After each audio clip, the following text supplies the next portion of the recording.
please welcome to the stage Mike Casa.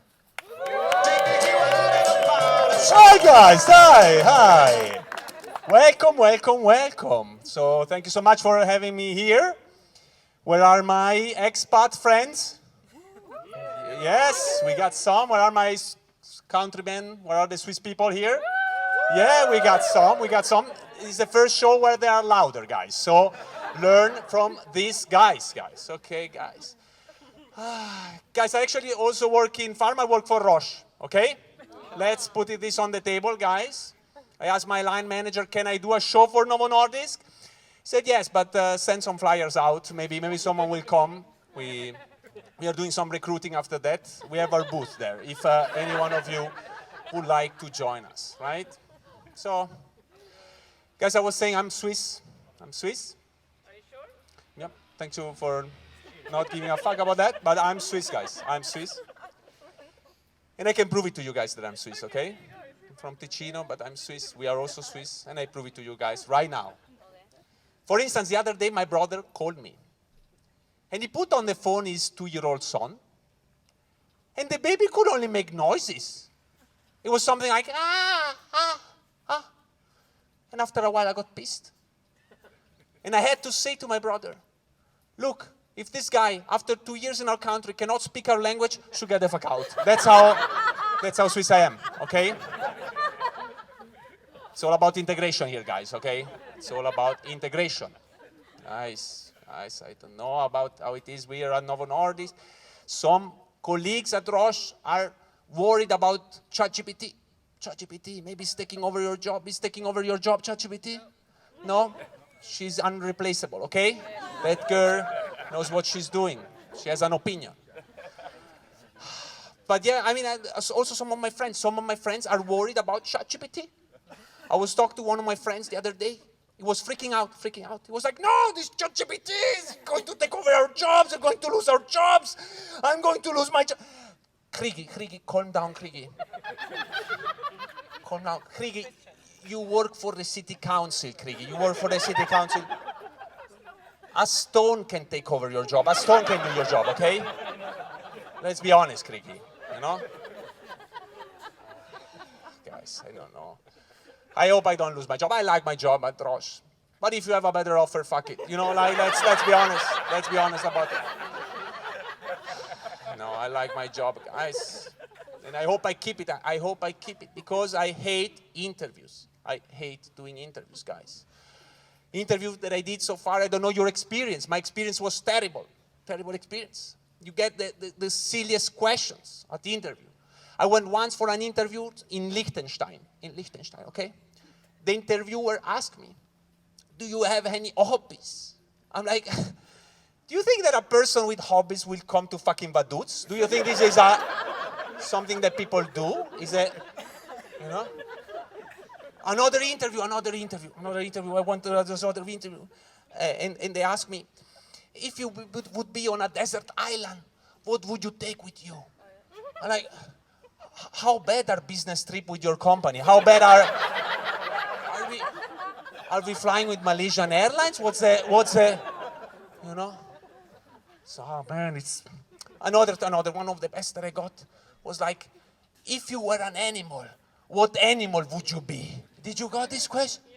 I'm like, what, do you have an exchange program with the zoo? What are you doing? You know, I don't know, guys. I spend a lot of time in Zoom meeting. Who spends a lot of time in Zoom meeting here? Everyone.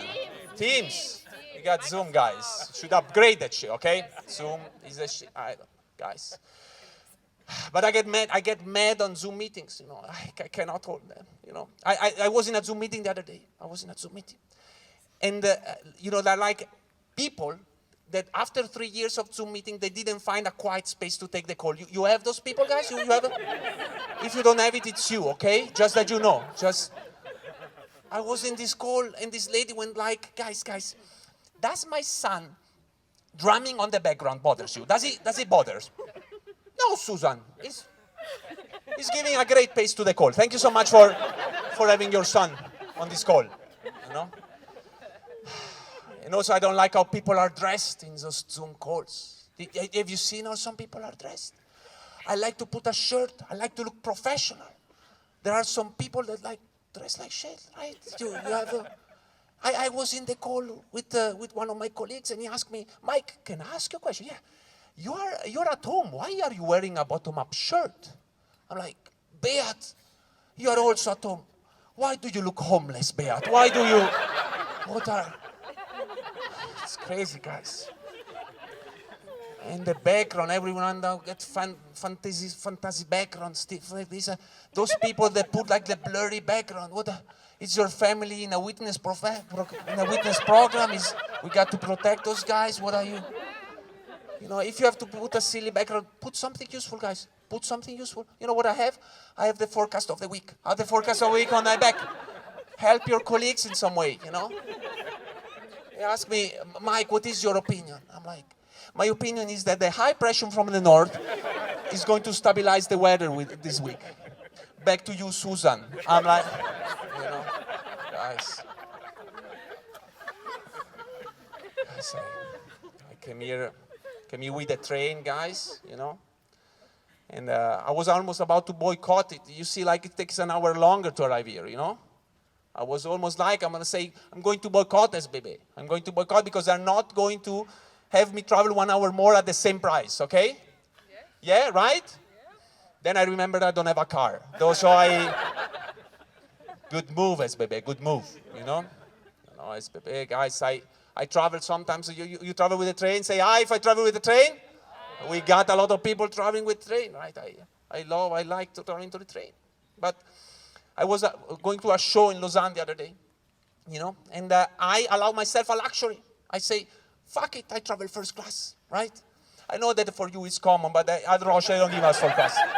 So just fake that you don't have first class, guys. But I was like, fuck it, I'm going first class, you know. It was a S-Bahn. You know, I didn't know what to expect. S-Bahn first class, you know.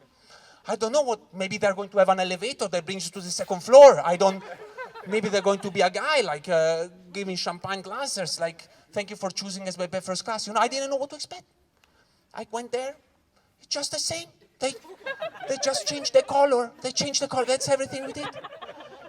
Then when the control guy came, I wanted to complain. And I said to the guy, look, I was expecting something better from first class. You know, it costs more. I was thinking it's better.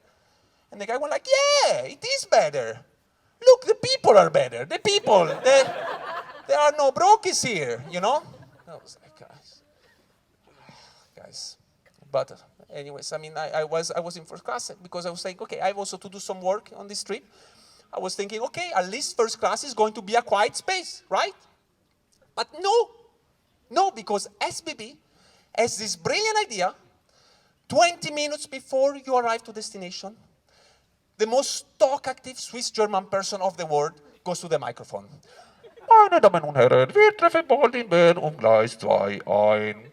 In der Region nach Olten, 20:22 Gleis 4. Express nach Bern. He's dropping the whole fucking SBB portfolio. He's like, I don't know. And you think it's done? No, he start over in another language. He gets like 5 languages. Mesdames et messieurs, you know, like, I think I was like, at the end, I was like, okay, maybe now it's done. No, he came to me, he did it in sign languages. He came to me, Interregio nach Zurich. He went on sign language, the guy, you know. Guys, thank you. Like the one, he was like a guy that understood the cocaine reference on this joke. Do a drug test to this guy. He's the only one that understood the joke. It's good. Good, guys. It's true, guys. I was like, no worries, man. It's an open space. No one's gonna judge you. It's, you know. Yeah. Guys. But generally, I like the S-Bahn.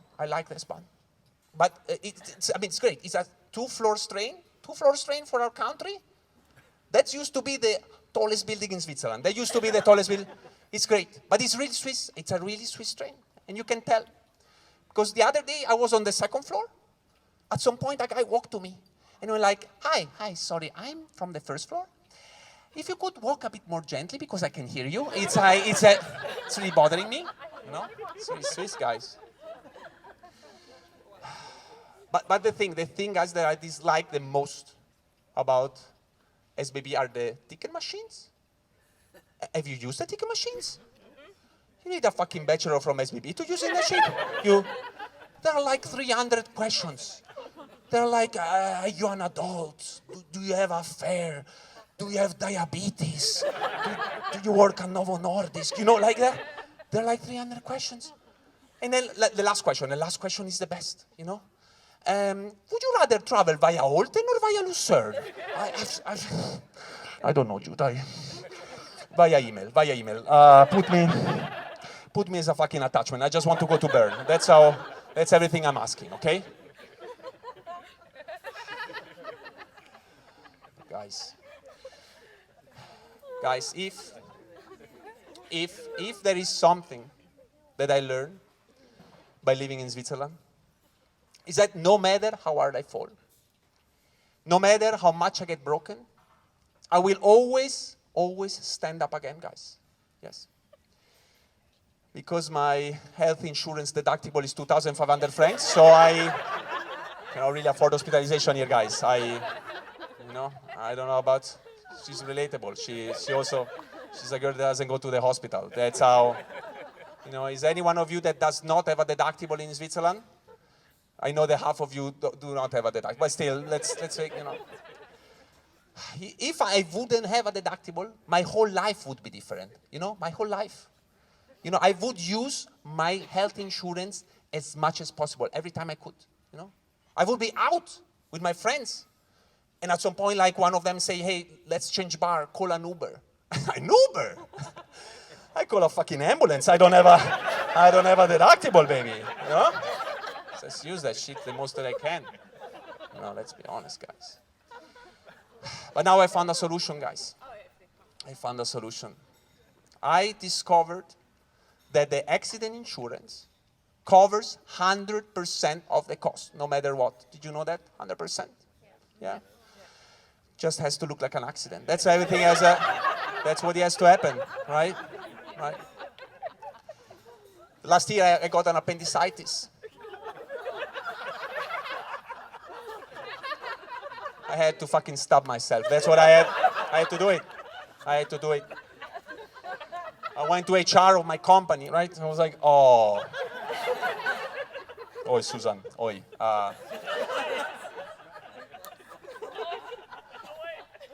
I just leaped into a katana. Do you have the SUVA formular? Do you? And then she went like, the appendix is on the other side. Oh, fuck. I leave for nothing. Thank you guys. Those guys, the right side is motivated. Thank you guys. Yeah, but I've SUVA work. Do you have SUVA at Novo Nordisk? No, you should change to SUVA. SUVA is the best accident insurance. SUVA is the best. One of my colleagues got a baby the other year. Okay, the other year got a baby. SUVA is covering everything. They are covering the daycare. They're going to pay until university. Okay, they're paying everything because it was an accident. I still great service. Still great service, guys. It's a great service. It's a great service, guys. There are positive things about being Swiss and negative things. You're the Swiss guys, right? You're a Swiss? You're Swiss. Like he put a national T-shirt, this guy. He's here to promote the country. Great. Do you vote? Do you vote? Of course. He votes, right? I don't know. This guy doesn't work yet. If he has time to read all the documents they will receive for voting, it's a 3 days of work. You have to read books for voting, I don't know. They ask you questions on this votation for things that you have no idea, like some years ago, they asked us, would you like to spend 6 billion francs to buy new jet fighters? Did you get this question? It took me 4 months for choosing my bike. How can I now jump in and help you decide on jet fighters? I mean, I don't know how I can help. I don't know. Did anyone look in the Riccardo or Tutti to see if there is a better offer? Did anyone check? Do Do we need those Just Fighter right now, or can we wait Black Friday? Can we wait? I can't help. I can't help. Thank you, guys. Guys, I don't know, guys. Also, I went to the army. Did you go to the army? He looks like a guy who went to the army, actually, you know? That's what I'm saying. We're not ready. If a war comes, look at us. Do you trust us defending this country, really? Is it crazy? We're not ready in this. I spent a year in the army, guys. Thank you for not giving a fuck about that. I really gave myself for a year. And I discovered Swiss army is different. It's a different type of army. Did you know that with the rifle, we also get a silencer? Did you know that? Do you know that?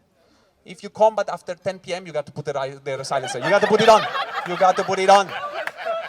You cannot shoot an enemy after 10, otherwise the military police arrives and gives you a fine. That's how they told me it's like this. You got to do. Combat situations, guys. Combat situations completely different. Completely different kind of combat situations. For instance, if you are on the forest, you shoot an enemy, a guy. You know, you got to pick him up and bring him to the compost. You cannot leave it. You cannot leave the corpse there. You got to pick the guy up. That's what you do. Thank you. Sometimes I'm jealous of the other armies, you know. I see, like on television, the American army, you know, with all these fancy vehicles. You have the jeeps, they have the Hammer. You know with what we go around? With the train. We go around with...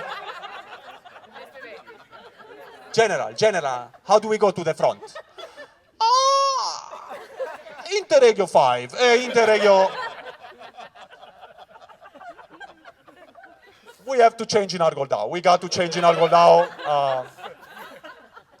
And you need an extra ticket for the bazooka. They don't cover. It's not covered.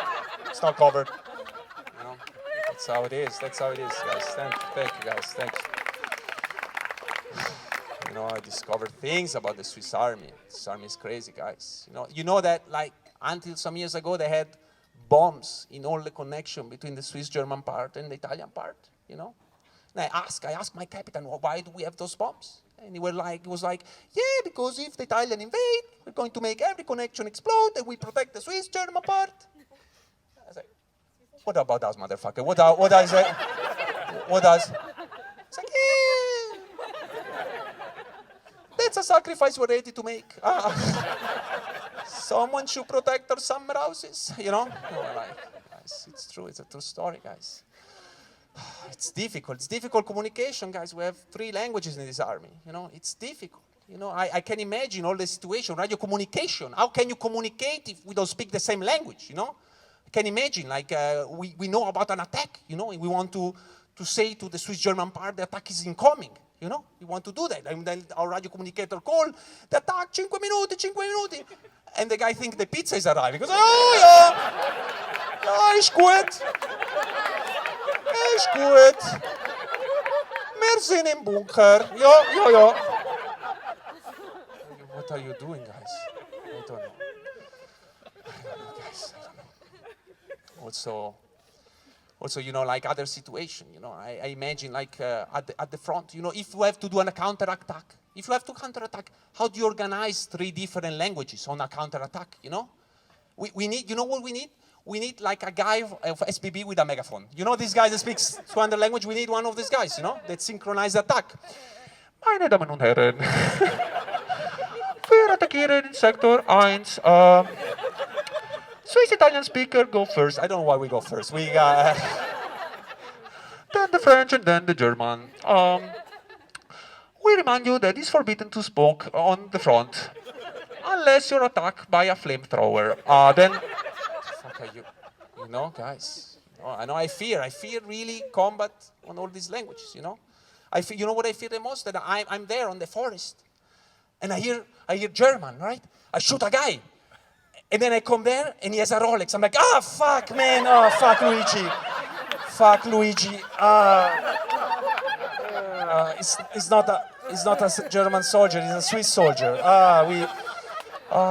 Fuck, Luigi, you know. and he's there like dying, you know, like, and like with a bullet on his neck, like, and I'm like, Luigi, I don't know if he's dying or if he's speaking Swiss German. I'm not sure. I'm not sure what we should do right now. You know, and then he takes his Rolex, gives it to me, and he's like, "Das ist für Greta." And Luigi's like, "What did he say?" He says gratis. Let's go, Luigi. Let's go. All right, guys. Thank you so much for your time. Thank you so much. I've been my Casa. Thank you so much. Enjoy the rest of the night, guys.